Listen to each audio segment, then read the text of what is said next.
안녕하세요. 귀로 듣는 역사 이야기 이기환의 흔적의 역사 55회입니다. 예, 안녕하세요. 예, 뭐 이번 주도 이 교육 얘기인데 다른 교육 얘기입니다. 그러니까 네. 요즘에 국정교과서 하도 염증이 나가지고 지금 계속 무슨 논리가 없는 얘기들만 계속 반복을 하고 살벌한 얘기들만 나더라고요. 혼이 비정상적인 혼이 도대체 어디 있는지 잘 모르겠어요.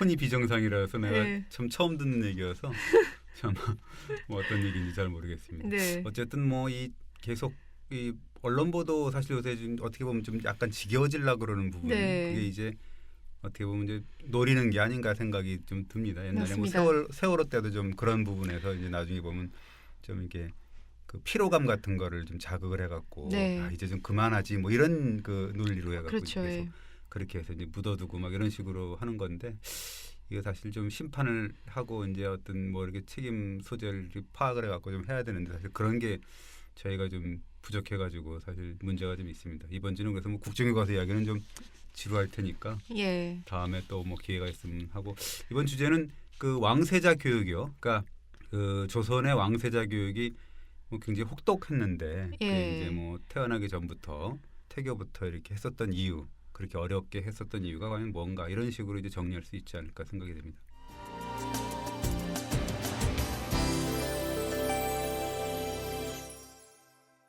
얼마나 혹독했을까요?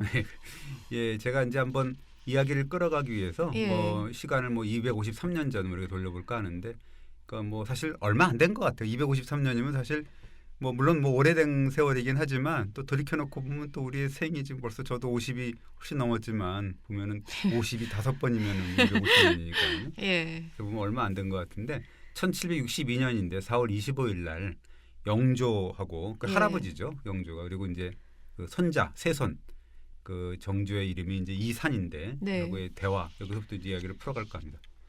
어떤 대화를 나눴어요?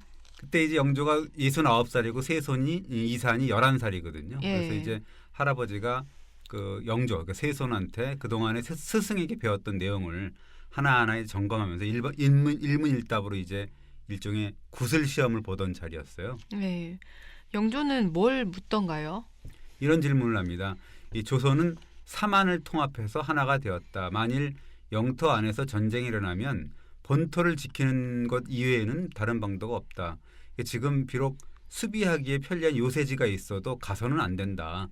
그러면 전쟁이 일어나면 나라를 지켜야 되는가 그렇지 않아야 되는가 하고 이제 할아버지가 묻습니다. 그러니까 이제 세손이 나라를 지켜야 됩니다라고 대답을 하는데요. 다시 영조 할아버지가 나라를 지킨다는 게 과연 무슨 뜻이냐라고 또 물어봐요. 그러니까 세손이 버려서는 안 되기 때문입니다. 그렇습니다. 그렇게 얘기를 하니까 다시 임금이 영조가 나라를 세운 거는 임금을 위해서냐 백성을 위해서냐 이렇게 또 물어보니까 세손이 또 임금을 위하고 조선도 위해서입니다라고 대답을 합니다. 근데 좀 약간 핀트가 맞지 않는 대답 같은데 들어보니까요. 예, 11살짜리니까요, 사실. 그러니까 좀 그 영조가 그 부분을 이제 지적을 합니다. 어떤 내용인지 이 듣는 분도 짐작을 했을 텐데 대답은 네가 좋지만 분명히 깨우치지 못했구나. 나라를 세운 본 뜻은 백성을 위해 세운 것이다. 그러니까 하늘이 임금을 세운 거는 스스로 받들고자 임금 스스로가 자기 자신을 받들고자 한 게 아니라 백성을 받들고자 하기 위해서다. 그래서 민심을 잃으면 임금이 되고 싶어도 될 수가 없는 것이다. 그러니까 스승보다 더 백성을 두려워해야 된다라고 이야기합니다. 임금이 이 영조가 이렇게 얘기하는 거는 이게 지금 수비하기에 편리한 요새지가 있어도 임금이 거기 들어가서는 안 된다라고 표현하는 건 뭐냐면 그런 표현을 하거든요. 옛날에 그 병자호란 때 인조 임금이 그 백성들을 버리고 이제 그 남한산성이라는 그 요새지로 들어가면서 결국 버티다가 결국 항복하면서 이제 나와서 그 이 궁으로 돌아오는데 그 돌아오는 길에 백성들이 그 모습을 보면서 나라님이 우리를 버리시면 어떡합니까라고 통곡을 하고 우는 경우가 있거든요. 그리고 그 선조 임금도 그 임진왜란 때 외적이 밀고 들어오니까 의지로 몽진을 하잖아요. 그러면서 이제 비가 억수같이 내리는 비 속에서 이제 파주 쪽으로 해서 문산 이렇게 올라가는데 거기서 이제 백성들이 농사짓다 만나는데 백성들이 나라님이 우리를 버리고 돌아가면 어떡합니까라고 울부짖는다는 내용이 실록에 나오거든요. 그러니까 그래서는 안 된다는 거를 얘기를 해주고 있는 거죠. 백성을 더 두려워해야 된다. 백성 때문에 나라가 있고 임금이 있는 거다라는 걸 얘기를 해주고 있습니다. 뭔가 이렇게 이번 주에 주제를 함축해주는 그런 내용 같은데요. 영조가 말을 한 게. 그날의 대화가 결국 이제 그 조선 왕조의 어떤 왕실 교육의 어떤 요체를 함축적으로 보여주고 있는 겁니다. 그러니까 임금은 11살짜리 세손에게 임금 대접을 베드려고 임금이 되는 게 아니라 백성을 잘 다스리려고 임금이 되는 거다. 이렇게 가르치려는 것이잖아요. 예, 그렇습니다. 더 나아가서는 이제 뭐 영조 임금이 민심을 잃으면 임금 자리에서 쫓겨날 수밖에 없다. 그런 고통의 자리다라는 거를 가르쳐주고 있는 거죠. 근데 이제 뭐 임금이란 자기 맘대로 정권을 휘두르고 멋대로 정치하는 사람 이렇게 생각할 수도 있잖아요. 실제 그랬던 적도 있고요. 뭐 임금뿐만 아니라 뭐 요즘에 그 대통령들도 뭐 그런 사람들이 많죠. 그러니까 정권을 잡으면 자기 마음대로 막 말을 하고 네. 명령을 내고 그런 케이스들이 많은데 그 대표적으로는 역사적으로 보면 이제 진나라 그 중국 대륙을 통일했던 진나라를 어떻게 보면 망하게 한 사람이 그 진시황이 죽고 나서 잡은 진 2세 호해라는 사람인데 네. 진시황이 죽은 다음에 나라 백성을 이제 안정시키려고 뭐 해야 되는데 그러기는커녕 무슨 뭐 만리장성을 수축을 하고 또 아버지를 위한 뭐 무덤을 만든다 그래서 아방궁을 만들고 그래서 결국 백성들이 피곤하게 해갖고 밀란이 일어나고 그래서 나라가 망했거든요. 그러니까 뭐 옆에서 이제 가난하는 신하들이 있는데 이런 말을 해요. 군주가 제 멋대로 하는 것 때문에 귀한 존재다. 내 멋대로 하지 못하면 무슨 군주냐라고 호통을 쳤는데 이걸 이제 사마천이 인두충명이라고 그래갖고 사람의 머리를 해서 짐승의 소리를 내지른다라고 아주 그 함축적으로 표현을 했습니다. 그 조선시대 연산군도 똑같이 이제 폭군짓을 하면서 네. 그 이상하게 같은 진이세의 말을 그 실제로 인용을 합니다. 그 내 마음대로 하는 게 군주인데 당신들이 무슨 말을 그렇게 하는 거냐라고 하거든요. 네. 결국 이제 쫓겨나고 나라가 망하는 거죠. 그래서 국왕이 되기 위한 교육은 쉽지 않았다는 말이죠. 예, 그렇습니다. 조선 임금이 자신을 이제 어떻게 보면 성인처럼 닦고 밖으로는 임금의 덕으로 세상을 가리켜야 된다, 다스려야 된다, 뭐 이런 거죠. 네. 그래서 선비이자 지도자 역할을 했기 때문에 어떻게 보면 일반 사대부보다 더욱더 혹독한 사람이 되기 위한 교육, 어떻게 보면 인성교육 이런 걸 받아야 됐던 거죠. 근데 흔히 국왕을 지존이라고 하잖아요. 이 지존이라는 말은 이제 모든 사람들보다 지극히 존귀하다라는 뜻에서 지존이라고 하는 건데요. 그러니까 그런데 이제 조선의 왕은 지존이면서 사대부적 교양을 함께 갖춰야 됐다는 거죠. 우리가 배우길 왕도 정치와 패도 정치가 있다고 했는데요. 예, 뭐 맹자님 말씀이 그렇죠. 그 군주는 덕으로서 인을 행하는 사람이다. 그래서 이 왕하고 상대되는 개념이 이제 패거든요. 패. 네. 그러니까 패도 정치라고 우리가 하는데 패라는 거는 뭐냐면 무력과 권모술수로 나라를 다스리는 사람이에요. 그러니까 그렇지만 왕은 무가 아닌 문으로 덕으로 권모술수가 아니라 덕으로 나라를 다스리는 사람인데 그 성리학을 통치 이념으로 뭐 채택했잖아요. 조선이. 네. 그래서 문치와 예치를 지향하는 국가였기 때문에 조선의 왕은 문을 아는 문인 그리고 덕인이어야 됐다. 뭐 이런 소리를 하는 거죠. 근데 우리가 알고 있기에는 유교가 고리타분하고 뭐 시대착오적이다. 뭐 이런 윤리라는 느낌도 있잖아요. 예, 그렇습니다. 그 보면 이제 그 부자 간, 남녀 간, 군신 간의 수직적인 관계 거기서 이제 분수를 지켜라라는 게 네. 이제 우리가 흔히 알고 있는 그 유교의 어떤 정신 논리잖아요. 그러니까 뭐 민주주의를 찾기 힘들다라는 인식이 좀 있었던 건데 사실 그렇게 볼 수는 없는 거거든요. 그러니까 사실 그 제나라 그 경공이라는 사람이 공자님한테 이제 정치 요체를 물었을 때 우리가 굉장히 유명한 말이 있습니다. 군군 신신 부부자자라는 게 있거든요. 그러니까 임금 군주군자에다가 신하신자, 아비부자, 아들자자 두 네. 개씩인데 이 뭐 이렇게 대답을 하거든요. 군군 신신 부부자자. 이 무슨 이유일까요? 뭐 임기자는 이게 맨날 수업 시간에 배웠던 건데 예. 임금은 임금답고 신하는 신하다워야 하며 아버지는 아버지답고 아들은 아들다워야 한다. 이렇게 강조한 거죠. 예, 그렇습니다. 다 와야 된다는 거거든요. 근데 마찬가지로 만약에 답지 않으면 어떻게 되는 걸까요? 그렇게 되면 유교 사회에서 신하나 아들이 답지 않으면 반역죄, 뭐 강상죄 이런 혹독한 처벌을 받을 수 있잖아요. 예, 뭐 가볍게 하는 거야 이제 뭐 그렇다 그러지만 예를 들어 죽이거나 뭐 반역을 꾀하거나 이러면 거의 뭐 능지처참의 어떤 네. 형벌을 받았거든요. 굉장히 혹독한 처벌을 받은 거죠. 그러니까 신하가 신하답지 않고 아들이 아들답지 않으면 사실 굉장한 처벌을 받을 수가 있는 건데 그러나 그럼 임금은 어떠냐 이거죠. 네. 임금이 만약 임금답지 않다면 과연 어떻게 될 것인가? 그게 문제네요. 임금은 누가 처벌하나요?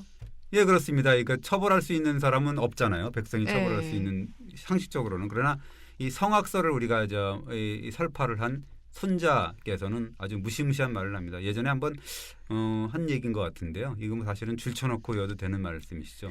기억이 날 것 같기도 한데 무슨 말이었죠? 예, 그거죠. 임금은 배이고 그 백성은 물이다. 그러니까 물은 배를 띄울 수도 있지만 배를 뒤집어 버릴 수도 있다. 이렇게 얘기하거든요. 네, 그거는 이제 기억납니다. 순자의 왕제에 나오는 네. 말이죠. 그러니까 물인 백성은 배인 임금을 잘 띄울 수도 있지만 수가 틀리면 뒤집어 버릴 수도 있다. 이런 얘기잖아요. 예, 그렇습니다. 굉장히 무서운 말인데요. 그러니까 사실 그 순자께서는 성악설의 주인공이라서 그런 말을 뭐 해도 된다 그러지만 그러나 이게 성선설 네. 반대적인 뭐 말씀하셨던 그 주인공이었던 맹자도 사실 그런 비슷한 살벌한 말을 하거든요. 무슨 살벌한 말씀이에요? 근데 이 얘기도 사실 예전에 했으니까는요. 이게 아마 정도전 이야기를 할 때 아마 했을 텐데 그 이게 또 절친이었죠. 정몽주가 정도전한테 책을 하나 선물했는데 네. 그것이 사실 맹자였거든요. 그때 이제 그 정도전이 그 정몽주가 선물한 책 맹자의 한마디 말씀에 사실 시쳇말로 좀 꽂혔다 이렇게 볼 수가 네. 있습니다. 그게 뭐였죠? 예, 그게 이제 그 제나라 선왕이 맹자한테 이렇게 얘기를 하죠. 그 탕왕이 하나라 거랑을 내쫓고 주나라 무왕이 상나라 주왕을 죽였는데 이게 신하가 군주를 죽여도 되는 겁니까? 라고 물었습니다. 그러니까 그 말은 아무리 폭군이지만 신하된 자가 군주를 죽였다면 불의가 아니냐. 그러니까 폭군 거랑 무왕 그리고 신하는 탕왕 주왕 이걸 얘기하는 거죠. 예, 그렇습니다. 예. 이 거랑주왕이라는 사람들은 사실은 폭군의 대명사인데 우리가 알지만 예. 이 사실 이 역사적으로 보면은 거랑하고 주왕은 꼭 여자가 이 결부가 돼 있어요. 그러니까 예. 그 전에 그 서주에서 동주로 넘어간가 아주 좀 평탄했던 시절을 서주라 그러고 이제 나중에 그 이 도읍을 낙양을 옮겨갖고 동쪽으로 천도에 따라서 이제 동주라고 하는데 그렇게 되면서 이제 춘추 시대로 넘어가게 되거든요. 그때 그 왕이 넘겨겼던 왕이 이제 유왕이라는 사람인데 네. 이 보면 거왕, 주왕, 유왕 뭐 이런 사람들이 다 공통점이 뭐냐면 여자가 포함이 돼 있어요. 여자가 뭐냐면 그러니까 거랑은 말희라는 여자가 있어갖고 예. 그렇게 또 그 주지 술로 못을 만들고 뭐 이런 걸 또 좋아했다 그러고요. 비단 찢는 소리를 그렇게 좋아했다는 거예요. 여자가. 그러니까 비단만 찢으면 안 웃다가 까르르 웃고 그러니까 계속 그 나라에 있는 비단을 아이고, 막 가까운 걸. 하는 거죠. 그 나라가 도탄에 빠지는 거죠. 네. 그 주왕은 상나라 주왕은 또 뭐냐면 주지 육림. 그러니까 고기를 달아놓고 이게 막 빨가벗은 남녀를 이렇게 왔다 갔다 하게 하는 걸 또 그렇게 좋아했다는 거예요. 그 사람이 누구냐면 애첩이 달기라는 여자인데 그 예. 달기가 그렇게 좋아했다는 거고 죄인들을 그 구리기둥에 이렇게 걷게 한 다음에 떨어뜨릴 거 아니에요. 그러니까 미끄러우니까 구리기둥이니까 기름 바른 구리기둥에 해다 놓고 그 밑에는 불을 피워놓고 그랬다는 거죠. 그러니까 이제 미끄러우니까 떨어지는 모습을 또 깔깔대고 웃었다는 거예요. 그러니까 네. 그거를 본 주왕이 이제 그 달기의 환심을 사기 위해서 또 계속 백성들을 괴롭힌 거죠. 그리고 아까 얘기했던 서주의 유왕이라는 사람은 또 그걸 좋아했다네. 그 이 포사라는 여자가 있었는데 그 여자가 네. 뭘 좋아했냐면 봉화를 울리잖아요. 봉화를 이제 뭐 이게 외적이 쳐들어오면 저쪽에서 봉화를 계속 울리는 거 오면 그 제후들이 그걸 보고서 이제 누가 오랑캐가 쳐들어왔구나 하고 막 달려온다는 거예요. 그러면서 이제 아니잖아요. 그냥 장난으로 이렇게 봉화를 올린 거잖아요. 그래서 막 실망을 하고 툴툴거리고 그러는 모습을 그걸 보고 또 깔깔대고 웃었다는 거예요. 그러니까 유왕이 계속 봉화를 올리는 거죠. 네. 그 나중에 진짜로 오랑캐가 쳐들어오니까 정작 제후들이 안 온 거예요. 네. 그러니까 나라가 이제 또 거의 망하게 되는 거고 마찬가지로 이제 하나라 거랑과 상나라 주왕이 그렇게 해서 결국 망했다는 거거든요. 그래서 여자 때문에 망했다라고 이제 역사서에는 그렇게 얘기를 하고 보면은 그 여자는 뭐 암탉은 새벽에 울지 않으니 암탉이 새벽에 울어서 나라가 망했다 이런 식으로 되는 사실 비겁한 거죠. 네. 남자가 잘못한 정치를 갖다가 여자한테 그렇게 다 돌리는 그런 상황이니까 역사도 사실 어떻게 보면 되게 비장하게 여자들만 그렇게 했던 남자가 써서 그렇습니다. 그건 맞아요. 네. 남자가 써서 그런 네. 것도 맞습니다. 맹자께서는 뭐라고 했어요? 예, 뭐 옆으로 자꾸 넘어가고 지금 이야기가 그래서 네. 아까 얘기했듯이 이제 맹자가 이런 말을 했다는 거잖아요. 그러니까 뭐 물어봤죠. 그러니까 아까 선왕이 그 뭐 이 아무리 폭군을 죽이는 게 그래도 뭐 이 신하가 폭군을이라도 아무리 군주를 죽이는 거는 말이 안 되지 않습니까? 그건 불의 아닙니까라고 물어보니까 맹자께서는 이렇게 얘기를 하는 거죠. 어짐과 올바름을 해치는 자는 그냥 사내다. 그러니까 상나라 탕왕하고 주나라 무왕이 그러니까 이 성군의 대명사거든요. 이분들은 또 한낱 사내들 그러니까 폭군의 대명사인 하나라 거랑하고 상나라 주왕을 죽였다는 말은 들었어도 군주를 죽였다는 말은 듣지 못했습니다라고 얘기를 하는 거죠. 기억날 것 같아요. 그 임금이 부덕하면 죽임을 당할 수도 있다. 그러니까 즉 혁명이 일어날 수 있다. 이걸 암시한 거죠. 예, 그렇습니다. 맹자가 뭐 그러면서 이렇게 말을 하는 거죠. 거랑과 주왕, 그러니까 폭군의 대명사죠. 이게 천하를 잃은 이유는 하나다. 바로 백성을 잃었기 때문이다라고 얘기를 하면서 백성을 잃는 것은 그 마음을 잃는 것과 같다. 백성을 얻으면 천하를 얻는 것이다. 그러니까 백성의 마음을 얻으면 백성을 얻는 것이다. 이렇게 얘기를 하는 거예요. 이런 맹자의 말을 조선을 건국하는데 큰 공을 세운 정도전이 가슴에 새겼다는 거잖아요. 예, 그렇습니다. 그때 뭐 잠깐 얘기를 했지만 삼봉 정도전은 임금의 지위는 존귀한 거다. 백성의 마음을 얻으면 백성은 복종하지만 백성의 마음을 얻지 못하면 백성은 임금을 버린다. 이렇게 얘기를 하는 거죠. 그러니까 임금이라는 자리는 아무나 할 수 있는 건 아닌 것 같아요. 백성의 마음 얻기는 어렵잖아요. 예, 뭐 저 같은 뭐 장사미사가 뭐 다실 같은 경우는 이제 임금의 자리 꿈꿀 수 있는 상황은 아닌데요. 사실 임금이 될 사람, 이 사람은 옛날에 이제 뭐 오로지 지금도 마찬가지인데 과거 급제만 목표로 해갖고 이제 뭐 주입식 교육 받고 이런 사람들보다는 일반 사대부와는 처음부터 다른 교육을 받았는데 이 사실은 뭐 우리가 순자나 맹자 이런 뭐 가르침 꼽지 않아도 되는데 사실 왕이 될 아이는 사실 아버지이기도 했고 어른이 되기도 했지만 백성의 그러니까 어버이잖아요. 군주가 될 수도 있으니까 오히려 자식, 신하 또 아이의 도리를 다시 또 경험을 해야 되는 거죠. 그래서 이것이 예기에서 강조하는 말인데 남의 자식 된 것을 알아야 남의 아버지가 되는 것을 알고 남의 신하가 되는 것을 알아야 남의 군주가 되는 것을 알고 남을 섬길 줄 알아야 남을 불릴 수 있다라고 이제 얘기를 하는 거거든요. 군왕이 되기 위한 교육은 태어나지도 않을 때부터 시작됐다면서요? 예, 맞습니다. 예를 들자면 뭐 왕비의 처소가 우리가 이제 경복궁으로 보면 교태전, 그다음에 창덕궁으로 보면 이제 대저전이라고 하거든요. 사실 이 교태전이라는 게 보면 태자가 있잖아요. 뭐 교태를 부리고 이러는 게 아니라 이 태자가 사실 주역의 태계인데 이게 태자가 하늘과 땅의 사귐을 상징하거든요. 그러니까 국왕하고 왕비가 합궁한다는 거는 결국 하늘과 땅의 어울림을 가리키는 거죠. 그리고 이제 창덕궁의 침전, 그 왕비가 살았던 곳이 대저전인데 대저라는 거는 사실 큰 인물을 만든다는 뜻이지 않습니까? 그러니까 임금이 자기의 거처, 임금하고 왕비하고는 따로 살았거든요. 사실은. 그러니까 거처가 어디냐면 임금은 강령전, 희정당 이런 데였는데 경복궁으로 보면 강령전이고 창덕궁으로 보면 희정당인데 거기서 이제 나와서 교태전이나 혹은 대저전에서 왕비하고 이제 합궁을 하는 것, 그것이야말로 결국 땅과 하늘의 어울림으로 큰 인물을 낳는다라는 어떻게 보면 굉장히 거창한 뜻을 품고 있었다는 거죠. 영화에서도 나오는데 합궁도 마음대로 할 수 없었잖아요. 예, 그 어느 영화 제가 영화를 잘 제가 어느 정지선거 봤어요. 왕자를 낳는 게 목표였으니까 사실 아들을 뭐 들었을 길이를 사실 받는 거죠. 그래서 이제 합궁을 하는 건데 아주 복잡합니다. 그러니까 뱀날, 호랑이날 피해야 되고 그래서 이제 제조상궁이라든지 관상당 지금으로 따지면 뭐 기상청장 정도 될까요? 어쨌든 간에 길일이 언제인지 태기를 하는 건데 뿐만 아니라 이제 뭐 좋지 않은 날 다 빼고 비 오는 날 빼고 초하루 빼고 구문 빼고 보름 빼고 그 전후 뭐 이런 거 가지고 빼면 사실 길일이라는 건 한 달에 한두 번 정도였으니까 뭐 하여튼 근데 한 달에 한두 번은 진짜 적은데요. 그렇습니다. 이게 그것도 이제 합궁일인데 다 왔는데 당일에 사실 갑자기 또 비가 오고 천둥 치고 이러잖아요. 바람 불고 이러면 또 안개 끼고 그러면 또 그것도 안 된다 그랬다는 거죠. 그래서 이제 모든 조건이 만족이 돼야 제주상궁이 찾아와서 이제 이렇게 말했다 그럽니다. 오늘은 양전마마가 한 언덕에서 침수하소서 뭐 이랬다는 사실 그 왕비로 보면 얼마나 그 기다렸던 날이었겠어요. 근데 그게 사실 비 오고 뭐 안개 끼고 이러면 참 골치 아팠던 거죠. 저 궁궐의 어떤 지위의 문제인데. 그렇습니다. 근데 좀 현대 사람들이 보기에는 뭐 이렇게 난리일까 뭐 이런 생각이 드는데 태어나지도 않았는데 그랬으니까 임신이라도 했으면 정말 대단했겠네요. 예, 그렇습니다. 이렇게 뭐 하여튼 뭐 난리를 떨었겠죠. 그러니까 1800년에 그 사주당 이씨라는 여자분이 있는데 아주 뛰어난 여자분이었던 것 같아요. 이게 되게 똑똑한 여자분인데 태교 신기라는 이제 해서 이제 그 임신, 출산, 육아법을 기록한 책이 있어요. 거기 보면 이렇게 얘기를 합니다. 이름난 의사는 병이 생기기 전에 다스리고 아이를 잘 가리키는 자는 태어나기 전부터 시작한다.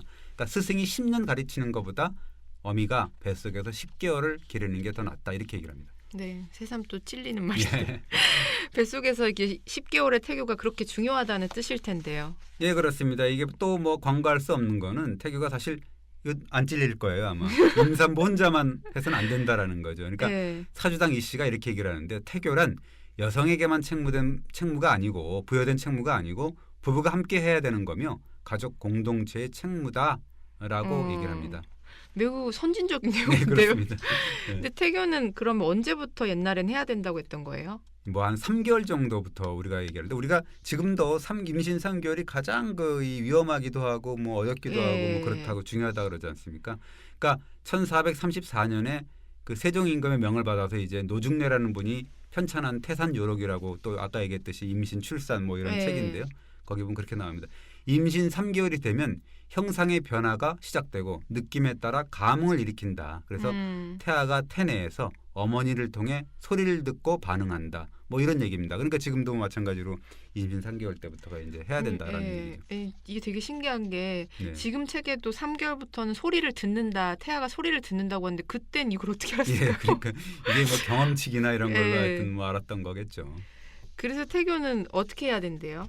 예, 태산 요록이나 이런데 이 태교보에 나오는데 중국 뭐 의학 전서 이렇게 인용을 하면 구체적으로 이렇게 나옵니다. 3개월이 되면 주변 환경에 따라서 변화가 일어나지만 아직 성품은 정해지지 않았다는 거죠. 네. 그때부터 이제 뭐 지금으로 따지면 이제 뭐 장애인들인데 뭐 난장이 꼽사 뭐 이렇게 나옵니다. 그리고 그런 물이라고 원숭이라든가 개라든가 말이라든가 귀한 금수 이런 거는 또 보지 말아야 되고 늘 성인군자, 현인군자 등을 뵙고 좋은 향을 피우고 입으로는 시경과 서경, 지금으로 따지면 뭐 좋은 뭐 명신고 보감이나 이런 거겠죠. 그리고 거처는 깔끔하게 하고 그리고 잘린 음식도 이렇게 이상하게 잘린 거 말고 반듯하게 잘린 것을 고운 먹고 것만 먹어야죠. 예, 반듯한 자리에서만 자고 밤에 누워서는 뭐 마음을 편안하게 하고 뜻을 고요하게 하고 어지러운 생각을 하지 말아야 되고 그리고 뭐 괴이한 꿈을 꿈에 나타나고 뭐 이런 거 상스럽지 못한 느낌이 들까 뭐 두려운 건데 현악기 관악기를 이제 손으로 익히고 또 듣고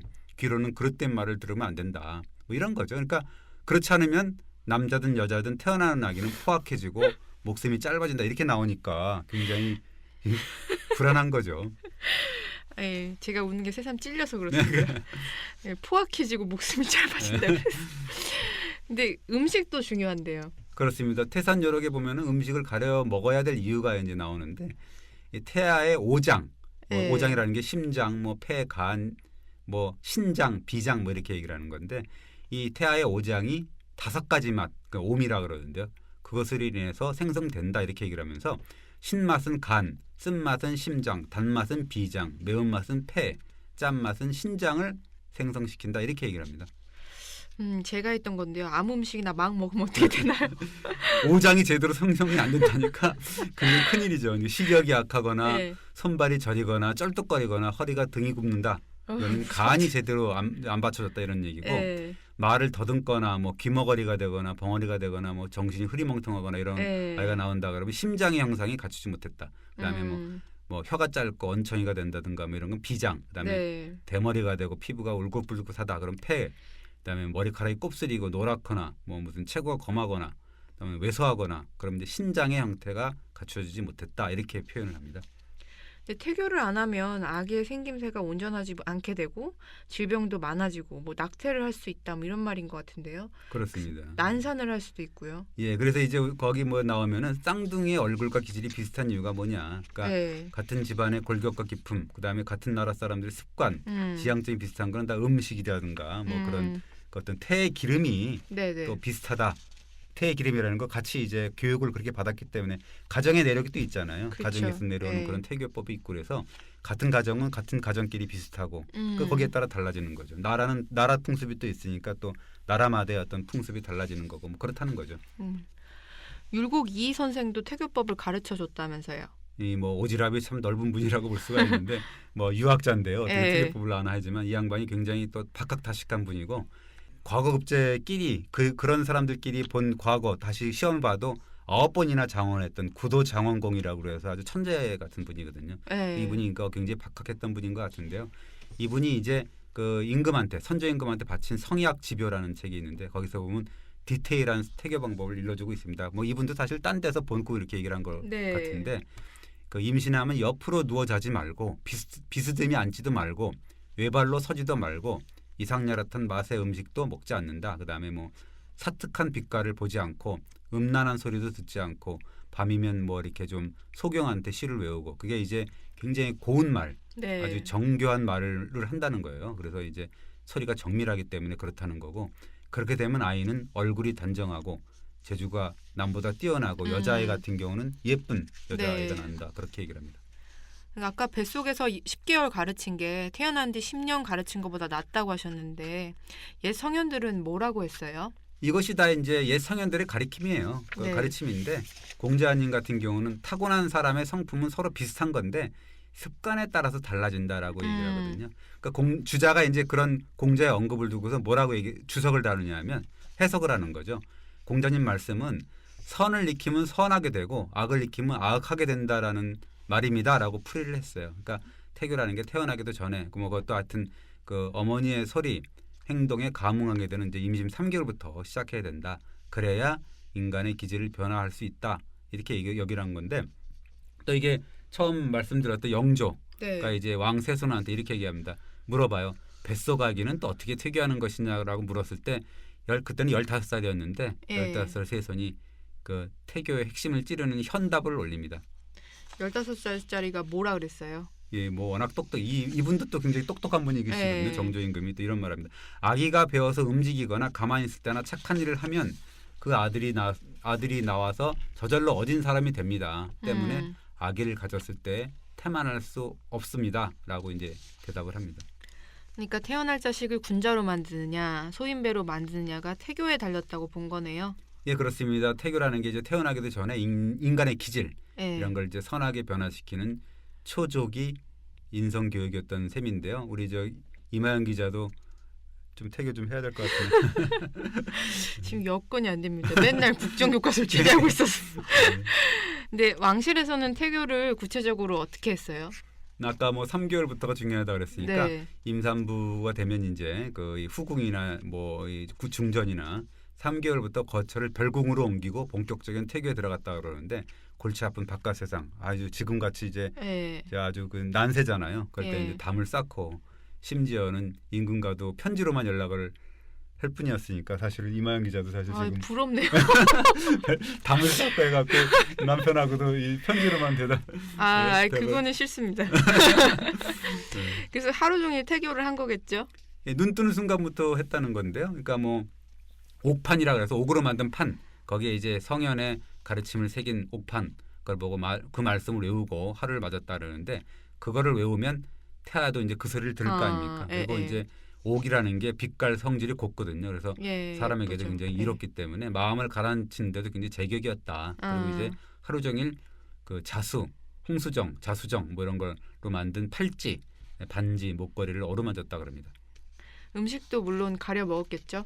이제 뭐 그 아까도 얘기했지만 굉장히 각별했는데 특히나 이제 단맛 이런 거 이제 경계의 대상이었다는데 단맛을 지나치게 먹으면 칼슘 부족이 된다는 나 찾아보니까 그게 맞는 것 같아요. 그러니까 네. 그렇다 그러더라고요. 그래서 건강한 아이를 아낄 수 없어서 그게 뭐냐면 당이 분해될 때 칼슘을 빼앗아 갖고 네. 체내 칼슘이 부족하게 돼서 대사 기능을 방해한다는 건데 그 지금도 뭐 그렇다는 겁니다. 그래서 옛 사람들은 경음식 네. 이런 걸로 알았다는 거고.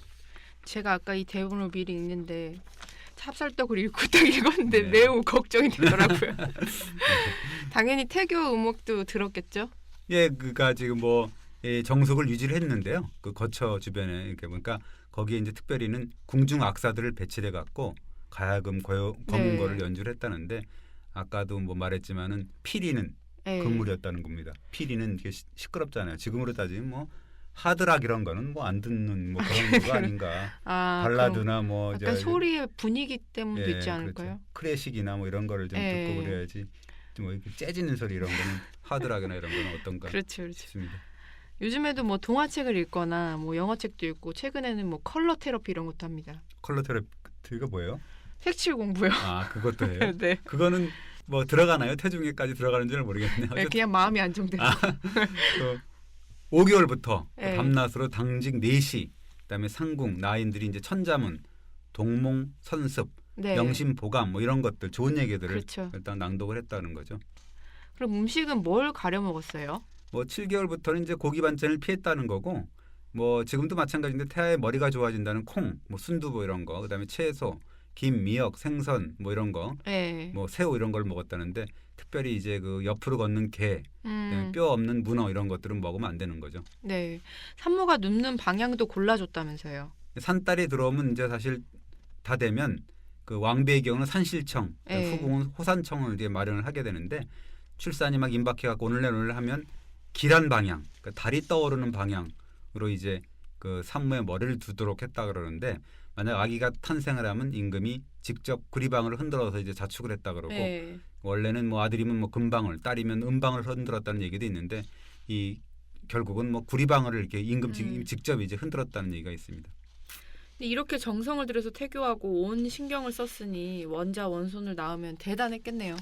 예, 그렇습니다. 이거 나라의 경사였던 거죠. 그래서 그 원자나 원손을 출산한 산모, 그다음에 뭐 산실청 관원, 호산청 관원들 뭐 이렇게 갖고 다 네. 백성들까지 혜택을 입었는데 예를 들자면 이제 그 이 세종이 즉위한 지 23년 만에 원손 단종을 낳았는데 네. 얻었거든요. 그래서 세종이 이 부분 사면령을 내리는 게 어떠냐라고 조심스럽게 물어봐요. 왜냐하면 이제 약간 부분 사면령이라는 게 네. 뭐 좀 신중하게 여긴 뜻이 있습니다. 굉장히 기뻤지만은 신중하게 여겼습니다. 왜 세종 임금이 그렇게 신중했던 거예요? 형평의 원칙이었던 거죠. 왜냐하면 요즘에 이제 재벌들한테 경제 활성화 운운하면서 뭐 뻑하면 사면 내리고 막 네. 그러잖아요. 그래서 뭐 유전무죄니 무전유죄니 해서 어떻게 보면 국민들, 백성들 상대적인 허탈감 안기고 막 이러는 거죠. 그러니까 세종이 이렇게 말을 합니다. 사면이라는 것은 군자에게는 불행이요 소인에게는 다행이다. 그래서 네. 나는 오랫동안 시행하지 않았다라고 하면서 이제 뭐라 그러냐면 원자도 아니고 그러니까 아들도 아니고 손자니까 조금 조심스럽다 이렇게 얘기를 합니다. 세종 말씀이 일리가 있네요. 그 세자도 아니고 원손인데 너무 호들갑 떠는 거 아니냐 이렇게 말한 거죠. 예, 그렇습니다. 그 세종이 어떻게 보면 이제 사면의 폭을 좀 최소한 줄여가지고 그래서 이렇게 얘기를 해요.